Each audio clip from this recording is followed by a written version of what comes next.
tenemos que estar todas las partes o los actores involucrados estar listos para adaptarnos a las nuevas condiciones. Ustedes conocen esto muy bien. Esta es la fluctuación de los precios de los materiales reciclados. Yo creo que esto es una señal de distracción. No es tan problemático en algunos mercados. ¿Por qué? Porque les voy a decir cuál es la explicación oficial de esto. Lo que la OSD dice es que estas fluctuaciones se deben bien que el mercado ve algunos problemas. ¿Cuáles son los problemas? Primero, no pueden garantizar poder vender los reciclados sin cierta calidad. Segundo, que no pueden asegurar que la demanda por los reciclados es continua.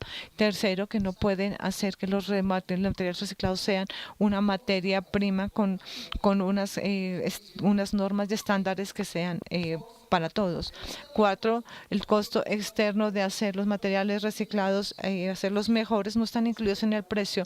Y los tercero y quinto, los consumidores no entienden qué es lo que están haciendo. Esto es un problema de todo el sistema. Esto no es un problema del mercado. Esto es un problema del sistema completo y es un gran problema y vuelve más grande porque ¿qué está sucediendo, por ejemplo, en Europa? Es que enviamos con un montón de materiales reciclables a China. Entonces yo quiero hacer mi mercado local propio. Entonces voy a percibir materiales reciclados de Europa, por ejemplo, especialmente plásticos. Solo ellos tienen menos de un 1% de impurezas. Entonces normalmente les enviamos 25, 30% de impurezas. Entonces los europeos estábamos orgullosos de que lo podíamos usar y las cosas siguieron manteniéndose y los precios siguieron. A medida que ustedes están reciclando más, los problemas se vuelven peores. Déjenme explicarles por qué. Se toma mucho tiempo para que la gente recicle. Entonces nos tomó 15 años a nosotros en Europa aprender a reciclar en niveles altos. Ahora nosotros no sabemos qué hacer con este montón de materiales reciclados. Déjenme, hemos hecho algunos errores. Entonces no queremos que sigan reciclando plásticos, no quiero que sigan reciclando papel. Entonces no podemos decirnos para atrás y decir que no queremos esto. En el otro sitio tenemos personas como usted, como nosotros, como los ecologistas, que nos dicen reciclen más. Entonces, entre más materiales pones, más fluctuaciones tenemos. Porque lo que necesitamos ahora es materiales que sean limpios, no más. Necesitamos materiales más limpios. La economía circular es al respecto a la gestión de los recursos, en donde la economía circular va a afectar la gestión de los residuos municipales, industriales. Eso se refiere a la recursos y especialmente los recursos que son escasos. Entonces, por ejemplo, si ustedes, estamos hablando en economía, pero si ustedes ven que toda la discusión se está llevando por las industrias que están creando uno de los más problemas de contaminación más grandes, porque las mismas industrias que hacían esto descubrieron la economía circular, porque ellos tienen que buscar cómo hacer para recuperar los materiales que son recuperables. Vamos a ver con un corto video qué es la economía circular. Es cómo nosotros vamos a redistribuir los recursos que son escasos. Entonces es muy cercano a esto. Ahora miremos un poco esto. Lo que ustedes pueden ver aquí son los materiales de acuerdo con la posibilidad de reciclarlos y cómo se pueden sustituir. Entonces, ¿cuáles son los materiales más difíciles? Los que no se pueden reciclar casi y que son difíciles de sustituir. Tenemos el fósforo. Saben ustedes que tarde o temprano nos quedamos sin fósforo, potasio y las tierras extrañas. Ellos, los que quieren ir al espacio, es buscando estas tierras extrañas. También tenemos otros materiales que tienen una reciclabilidad de mediana. Tenemos todavía mucho hierro. El vanadio no tenemos tanto ya disponible y el níquel. Ustedes pueden ver que tenemos unas letras en azul y otras en rojo. Lo que está en rojo es que tenemos reservas para menos de 50 años. Y lo que está en azul es algo muy importante para nuestro sistema productivo. Entonces pueden ver ustedes que el níquel, por ejemplo, es difícil de reciclar y sustituir. Y tenemos reservas para menos de 50 años. Y es muy importante para nuestro sistema productivo. Ahora, espero que la economía circular se desarrolle de tal forma que se encargue de los materiales en esta categoría. Entonces, ¿a qué le estamos apostando aquí? ¿Quién va a controlar el flujo de estos materiales? ¿Los gobiernos o las grandes compañías multinacionales? Toda la discusión de la economía circular manipula las cosas de tal forma que se tenga el control global porque tienen unas cadenas de abastecimiento globales también. Entonces, cuando hablamos de la economía circular, hay que tener esto en cuenta. Se trata más de la cadena de abastecimiento y no tanto de la escasez de recursos, sino de la capacidad de controlar la cadena productiva global y menos tiene que ver con la escasez de recursos. Cuando estamos reciclando el plástico, ¿cuál es el recurso que estamos protegiendo? ¿El petróleo? No. Esto no se protege con el reciclaje de plásticos. De todas maneras, hay que deshacerse del petróleo. Entonces, hay muchas cosas que se están haciendo que no se relacionan con la economía circular, sino con las condiciones del mundo que queremos crear. Entonces, vemos que la economía circular va a afectar el ciclo de vida de los productos, el diseño, producción y distribución. Si estamos nosotros en el negocio de la gestión de residuos sólidos, tenemos que ver mucho con esto porque se va a reducir, pero el impacto cada vez va a ser menor. Entonces hay una pregunta para nosotros. ¿Podemos hacer este cambio?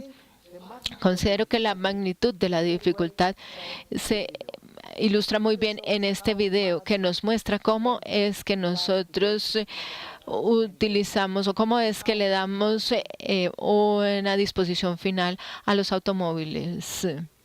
De las prácticas lineales a las circulares. Esta es la práctica lineal.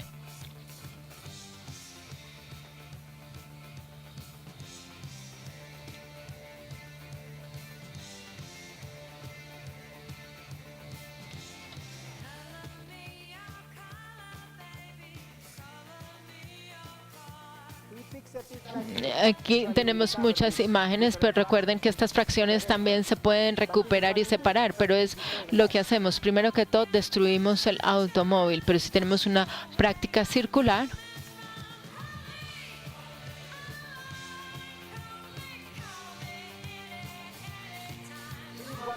esto es lo que deberíamos hacer si hablamos de la economía circular, desmantelar todo y volverlo a utilizar.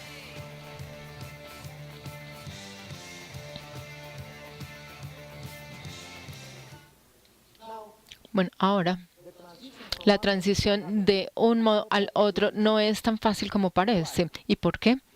Porque si nosotros necesitamos desmantelar todo y reutilizarlo, entonces los que están produciendo automóviles tienen que diseñarlos de esta forma. Si los automóviles no se diseñan para esto, no importa lo que queramos hacer nosotros, porque simplemente vamos a gastar una gran cantidad de tiempo para obtener unos resultados mínimos.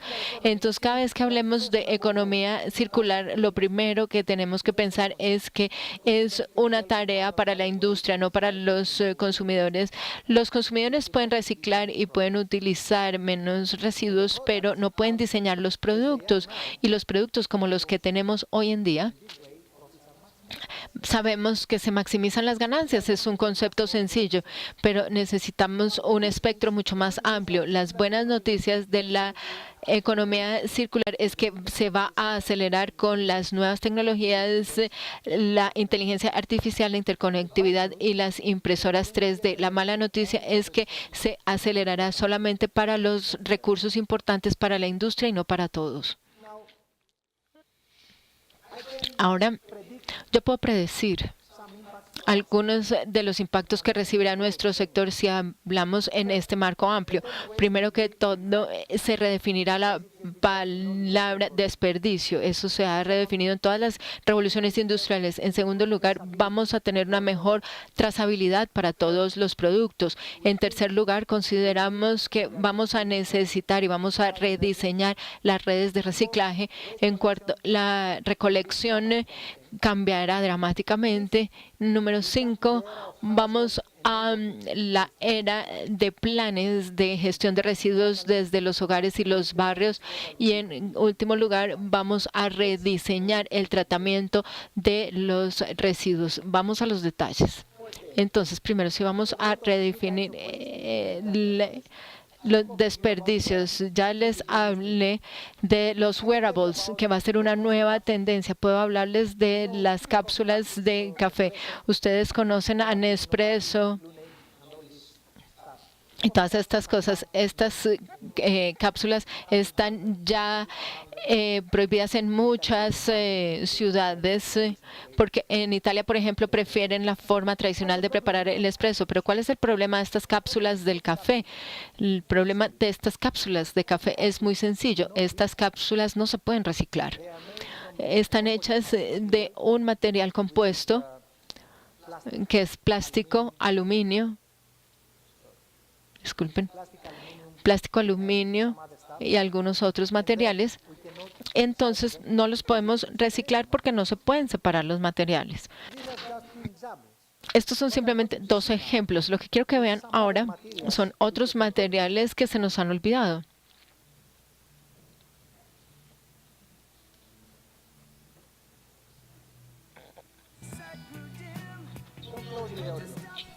No cierran el audio. Disculpen. Vamos atrás al comienzo. Pensé que era que no está funcionando. Perdón, pero para la traducción si hay 2 fuentes de sonido. Por favor, pongan el sonido del video hacia el salón.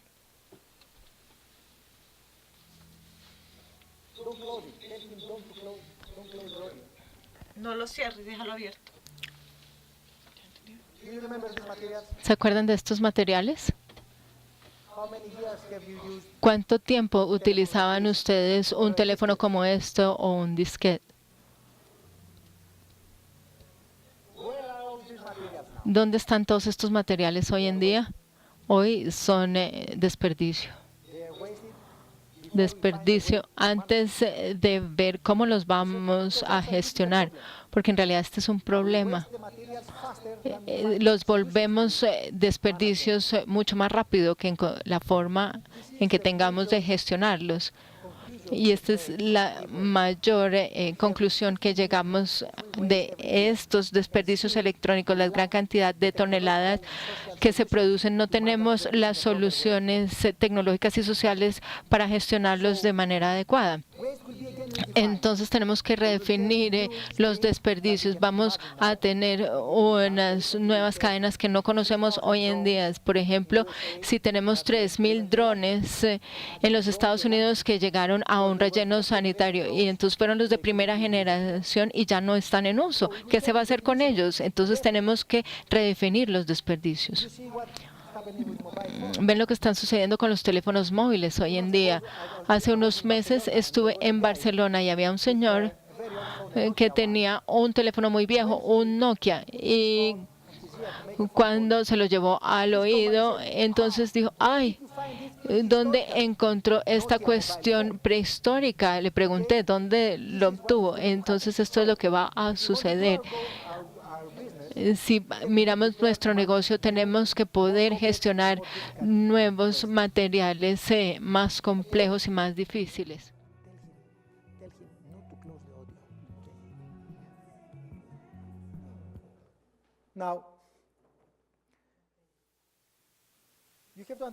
Ustedes tienen que entender que esto es un proceso natural. En esta revolución industrial tenemos nuevas materias primas y nuevos desperdicios.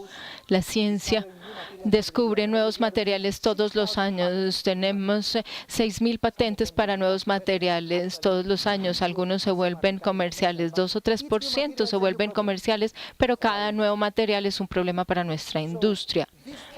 Entonces, esta revolución industrial, la cuarta, va a cambiar las materias primas de nuestra industria.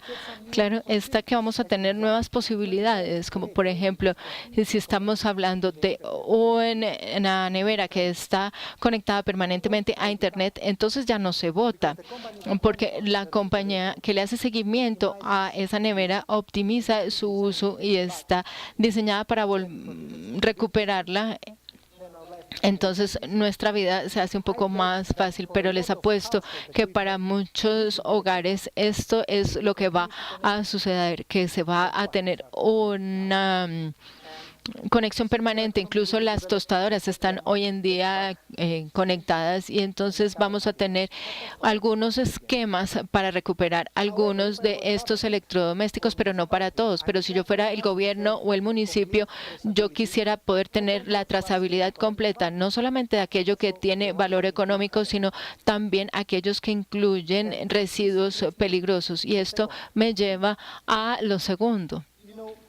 Ustedes saben, les acabo de decir cómo se va a redefinir los nuevos materiales y los nuevos residuos, y hay una forma radical que se llama la impresión en 3D. Miremos este otro video para poder entender cómo funciona esto.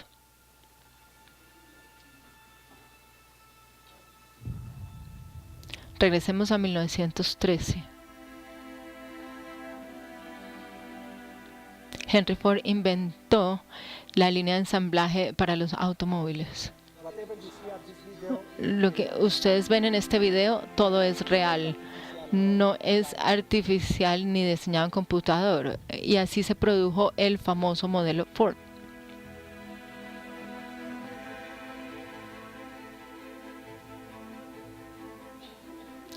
Cien años después,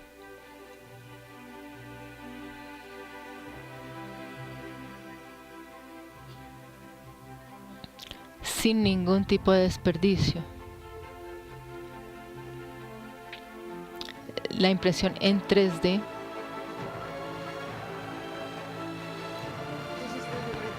esto fue impreso en 3D. 44 horas se necesitan para producir un automóvil. Las impresoras 3D están revolucionando la industria de los automóviles. Todo lo que ustedes están viendo es impreso en 3D.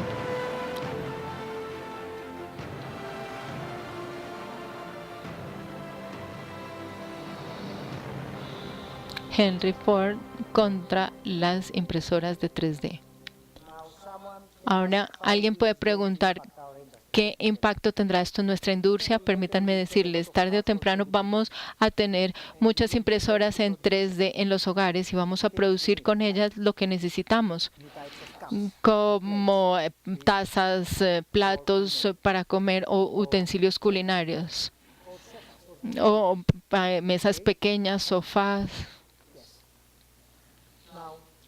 Entonces, si utilizamos estas impresoras de 3D para estas cosas, vamos a tener un doble impacto. Primero, aumentará el uso de polvo de plástico, que es la materia prima fundamental de las impresoras 3D. Vamos a tener más plásticos en nuestros hogares, y una vez que se compra este polvo de plástico, ustedes rápidamente, si ustedes no quieren ya el asiento o la mesa, ustedes lo que hacen es volverlo a alimentar a la impresora para generar algo nuevo. Entonces vamos a tener más plástico en los hogares, pero con este plástico vamos a poder utilizarlo y no va a haber producción de residuos, porque tenemos una producción cero residuos. Y ahora estamos construyendo muchas de las alas de los aviones con estas impresoras, con 0.5% de los desperdicios que producíamos hace 10 años. Entonces, esta es una gran revolución, y esto afectará también la industria médica, porque tenemos unas partes artificiales para nuestros cuerpos. Serán impresos, hasta un corazón lo han impreso ya. Podemos utilizar materiales biológicos, metales, y estamos tratando de alimentarlas de material orgánico. Entonces, esta es una revolución y cada vez será más rápida.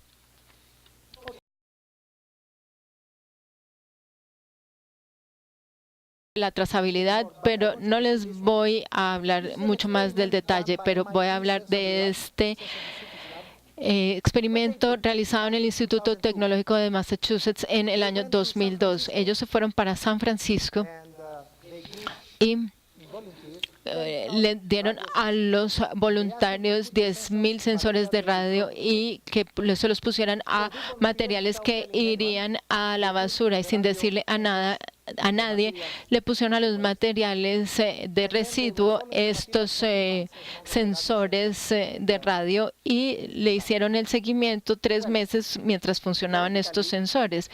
En teoría, todos estos materiales se habrían concentrado aquí, pero ahora ustedes pueden ver que algunos estuvieron a cientos de kilómetros de distancia. ¿Qué significa esto? Que en un sistema de gestión de residuo avanzado como el de San Francisco, en un lugar donde se supone que los desperdicios son cero y hay una gran tendencia al reciclaje, vemos que tenemos algunas fugas de este sistema. Entonces, el 10% de las cosas aparecieron a 50 kilómetros del lugar donde deberían estar. Algunos llegaron al mar, a los ríos, llegaron de los recicladores informales y al tráfico ilegal de materiales. Entonces, si mejoramos la trazabilidad de estos residuos peligrosos, vamos a tener grandes beneficios. ¿Pero vamos a poderlo hacer? No lo sé, porque esto significa que la industria aceptará